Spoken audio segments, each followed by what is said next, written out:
वंदे मातरम।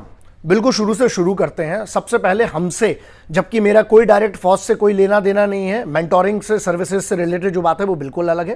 पहले ये बात आती है कि सबसे पहले आप लोगों ने इतना परेशान कर दिया कमेंट्स लेके, ये से लेकर, और हाँ मेरा कंसर्न है, डायरेक्ट मेरा फौज से कोई कंसर्न नहीं, लेकिन मेरा देश से कंसर्न है। ठीक है, तो ये कहा गया कि सर आप इस बात पे बोलिए कि हम लोगों का एग्जाम नहीं हो रहा है 2 साल से, करेक्ट? ये बात हुई थी, जिसके लिए सबसे ज्यादा हमको लेटर लिखे गए, हमसे बात की, सब आप लोगों ने कमेंट्स किए।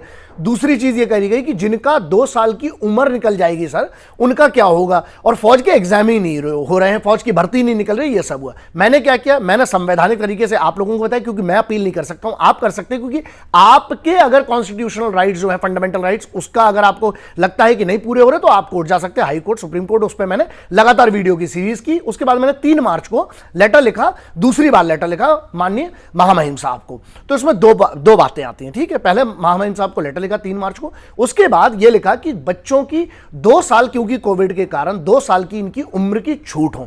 मैं तहे दिल से धन्यवाद करना चाहता हूं कि उसके बाद ये देखिए, उसके बाद ये लेटर का जवाब रक्षा मंत्रालय से। ठीक है, ये डेट है, ये पढ़ लीजिए।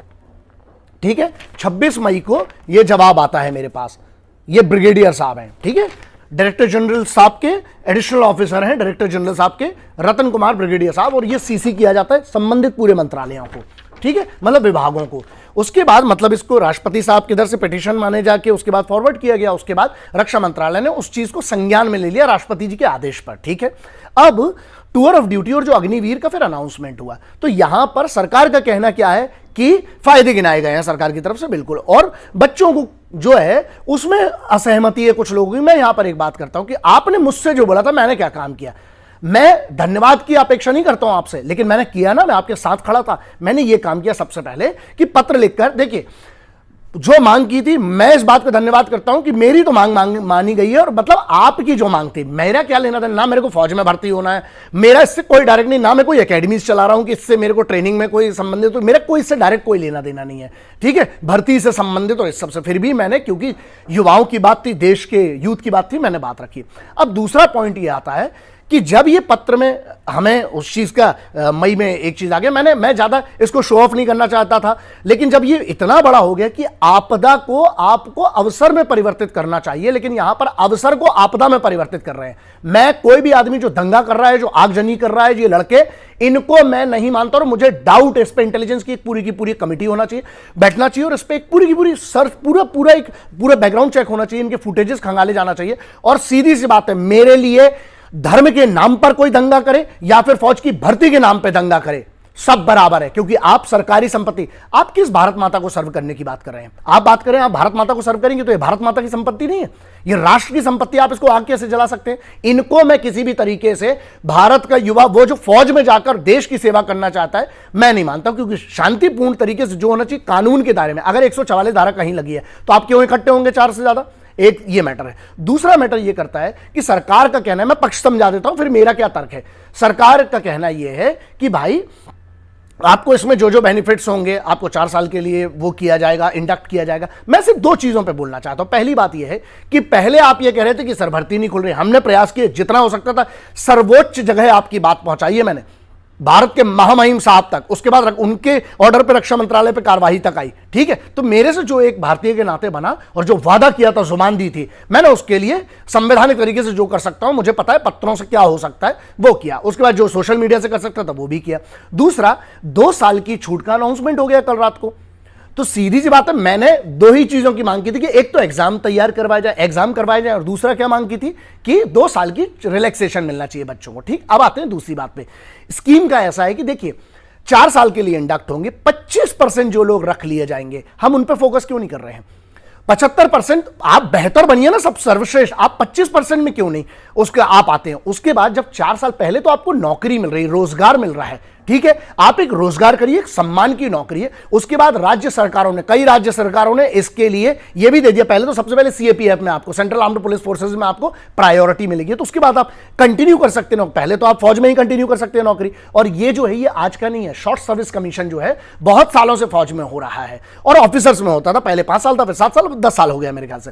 अब दूसरी बात ये आती है इसमें, तीसरा पॉइंट ये आता है कि जहां पर आप अगर इसको पूरा समझेंगे इसको कि एक तरफ हमें फौज को मॉडर्न भी करना है और दूसरी तरफ तजुर्बा भी चाहिए जो सीनियर लोग हैं, ठीक है। तो उस पर 4 साल बाद जब ये स्कीम का जब 4 साल बाद पहला बैच आएगा, 2 साल आपके लिए बढ़ गए हैं, आप पहले आइए। तो उसके बाद कुछ बच्चों ने ऐसा पता चला कि आत्महत्या करी। भाई देखिए, मैं इस आत्महत्या वाले पे इसलिए नहीं बोलना चाहता, ये कौन सी बात हुई यार, नहीं, आप लड़िए।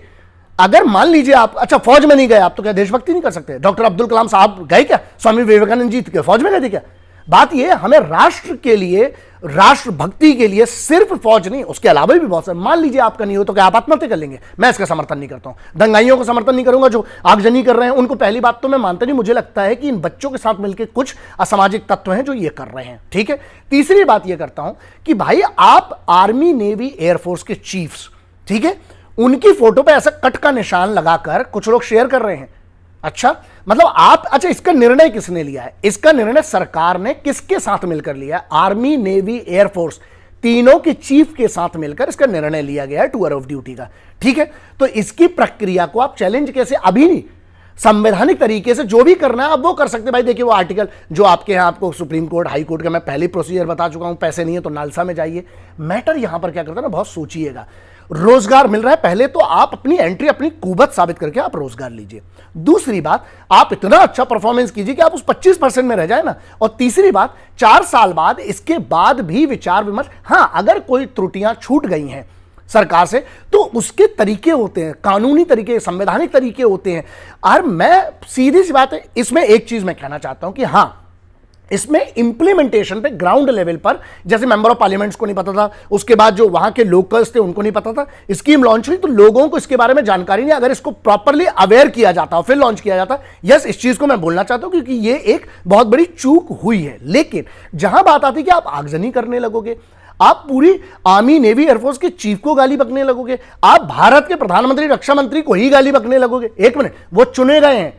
मैंने आज तक, चाहे वो किसी भी पार्टी के हो, किसी भी संवैधानिक पद के व्यक्ति के, मैं उसकी बात गलत नहीं करता हूं। क्यों? क्योंकि वो चुने गए हैं। एक डेमोक्रेटिक सिस्टम है, किसी भी सरकार को चुना जाता है, ठीक है। आप, मैं हमेशा एक बात याद रखिएगा, मतभेद होना ये डेमोक्रेसी में चलता है और होना भी चाहिए। आपकी मांग होना चाहिए, विरोध करने की, पीसफुल मार्च की होती है अगर आपको परमिशन मिल रही है, 144 नहीं लगी तो। लेकिन मनभेद नहीं होना चाहिए। यहां तो मनभेद की बात आ गई। आप यहां पर धमकियां दे रहे हो, आप मतलब ये उनके ऐसे फोटो पे कट लगाना, ये कौन सा है? और ये जो आगजनी कर रही है, कैसे देशभक्त हैं?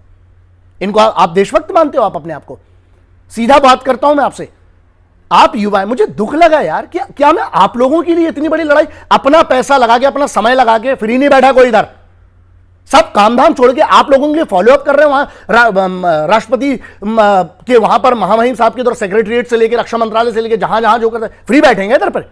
इसलिए क्योंकि मैटर करते हो आप लोग युवा मेरे लिए, और मैं बोलता हूं कि मैं आपका फैन हूं, लेकिन मैं उन युवाओं का फैन हूं जो आज भी अपनी तैयारी पे फोकस कर रहे हैं और उनको इतना भरोसा है कि हम 25% में कंफर्म हम फिर से रीसिलेक्ट हो जाएंगे। तो यहां पर ना थोड़ा संयम की जरूरत है। आपको, अगर आप आगजनी करोगे, मैं इसका साथ नहीं देता हूं। ये, इनको पहली बात तो मैं देशभक्त मानते नहीं हूं, चाहे वो धर्म के नाम पर आग लगाएं, चाहे आर्मी की भर्ती के नाम पर आग लगाएं। अब एक लास्ट मेरा संदेश ये है इस पर यार, इजराइल, यूनाइटेड स्टेट्स, बहुत सारे देश ऐसे, स्पेशली अगर मैं इजराइल की बात करूं, वहां पर कंपलसरी आर्मी ट्रेनिंग है, उसको फिर वो रिजर्व फोर्स में चले जाते हैं। कई लोगों ने ये कहा, बहुत बुद्धिजीवी लोगों ने, कि ये लोग ट्रेनिंग लेने के बाद जब फौज छोड़ देंगे तो ये आतंकवादी बन सकते हैं। पागल आगल होके में दिमाग है तुम लोगों में? एक बार जो देशभक्त होता है, अच्छा अगर मेरा बी नेगेटिव ब्लड ग्रुप है तो मैं बदल कैसे लूंगा? अगर कोई देशभक्त है ना तो वो देशभक्त ही रहेगा, वो सरकारी संपत्ति और देश के खिलाफ हथियार नहीं उठाएगा। और जब कई राज्यों की सरकार भी कह रही है कि प्रायोरिटी मिलेगी जॉब में, मैं ये कहता हूं कि आप लोगों की मांग थी कि नौकरी, आप भाई नौकरी में पहले अभी इंडक्ट तो होइए, लेकिन अगर आपने क्राइम कर दिया, आपके ऊपर एफआईआर हो गई, तो वैसे आपकी नौकरी चली जाएगी। तो थोड़ा बुद्धि का उपयोग करिए। और जो लोग आत्महत्या कर रहे, देखो अपने माँ बाप का चेहरा देख लेना और जरा ये देखना कि आपका जीवन, अगर आप सच में देश के लिए जीना चाहते हो, तो सिर्फ फौज नहीं, उसके अलावा भी बहुत काम करके आप देश की सेवा कर सकते हो। अपने अपने स्तर पर आप बहुत सारी चीजों पे कर सकते हो। लेकिन और जो लोग बरगला रहे हैं इसके लिए ना, वो भी मैं सीधे कहता हूं कि पहले आप पढ़ लीजिए, अपनी तैयारी कीजिए, पहले आप इंडक्ट होइए, जाइए तो फौज में। यार 2 मांगों के लिए आपने कहा था, मैंने पूरा एड़ी चोटी सिर माथा सब जोर लगा दिया। भाई पहली मांग थी कि सेना की भर्तियां शुरू की जाए, तो हो तो गई, इतने बड़े नंबर में भर्ती हो रही हैं, ठीक है। दूसरी ये मांग थी परमानेंट और टेम्परेरी वाला, मैं कौन हूं, मैं थोड़ी निर्णय कर सकता हूं यार, वो सरकार का और आर्मी नेवी एयरफोर्स तीनों की चीफ ने बैठ के किया है, मैं थोड़ी हूं, आपने मुझे चुना है क्या, मैं नहीं हूं भाई। यहां पर जब सांसद चुने जाते, सांसद चुनते हैं एक सरकार को, ठीक है, विधायक विधान परिषद, और फिर उसके बाद सांसद चुनते हैं पूरे उसके एक नेता को, फिर वो उनका चयन होता है। सरकार चुनी गई है और सरकार चुनने के बाद सरकार ने एक पूरा का पूरा प्रस्ताव रखा, उस प्रस्ताव रखने के बाद आर्मी नेवी एयरफोर्स, अच्छा एक बात बताइए, आर्मी नेवी एयरफोर्स तीनों लोगों ने इसकी सहमति नहीं दी है क्या? दी है ना। मुझे लगता है कि मुझसे बहुत ज्यादा बुद्धि सर्विंग जनरल्स की है यार, आर्मी नेवी एयरफोर्स की चीफ की मेरे से बहुत ज्यादा बुद्धि है। मुझे तो कुछ नहीं मालूम है दुनिया के बारे में जितना उनको फौज के बारे में पता है। तो अगर उन लोगों ने सहमति दी है तो इसके लिए मतलब इसका बेहतरी, आप क्या आर्मी नेवी एयरफोर्स के चीफ की देशभक्ति पे प्रश्न उठा रहे हैं या आप उस पूरी कमेटी पे प्रश्न उठा रहे हैं? तो सोचिएगा, डेमोक्रेटिक कंट्री में हमने चुनी है सरकार, चाहे कोई भी हो। और मैं आपको बोलता हूं ये बात, मेरी आप मेरे पूरे इतिहास के वीडियो उठा के देख लीजिए, मैं सीधी बात बोलता हूं और ये क्लियर कट ये बोलता हूं कि जब कोई चीज पारित हुई है उसमें अमेंडमेंट किए जा सकते हैं, हां बिल्कुल करना चाहिए। अगर आपको लगता है बहुत सारे तरीके हैं उसके, कानूनी तरीके, संवैधानिक तरीके हैं, लेकिन जहां ये आगजनी की बात आ रही है और जो ये दंगाई, अगर आप रोडों पे आग लगाओगे तो आप पर भी वही कार्रवाई होना चाहिए जो उन लोगों पे होना चाहिए जो धर्म के नाम पर, जो संप्रदाय के नाम पर आगजनी करते हैं, पत्थरबाजी करते हैं। बहुत क्लियर इसमें कोई डाउट नहीं है, ठीक है। आप किसी चीज की आड़ में नहीं बच सकते हो, नहीं। और दूसरी बात है, अगर 144 धारा लगी, आपको मना किया गया कहीं जाने से, तो आप नहीं जाएंगे, क्योंकि वो बात फिर तो आप कॉन्स्टिट्यूशन का ही सम्मान नहीं कर रहे, कानून का ही सम्मान नहीं कर रहे हो, है ना। आपके कॉन्स्टिट्यूशन में राइट से शांतिपूर्ण अपनी बात रखने का, ठीक। तो अब आप देख लीजिए, आप लोग ज्यादा समझदार हैं, मुझसे तो बहुत ज्यादा समझदार होंगे, तभी तो आप लोग ऐसे निर्णय ले रहे हैं। आपने मुझसे जो मांग की थी, मैंने आपकी तरफ से बात रखी और उस बात को एंड तक लाया। 2 साल की दूसरी पॉइंट था, 2 साल की मांग की थी महामहिम राष्ट्रपति साहब को, जो मैंने पत्र लिखा था, 3 मैंने पूरे सोशल मीडिया पे डाला, आप देख लीजिए, और जो रक्षा मंत्रालय का रिप्लाई वो भी डाल दूंगा। आप एक बात बताइए, मेरे से जो अपेक्षा थी मैंने वो किया, लेकिन मैं मालूम सिर्फ वो गिलहरी हूं। कौन सी गिलहरी?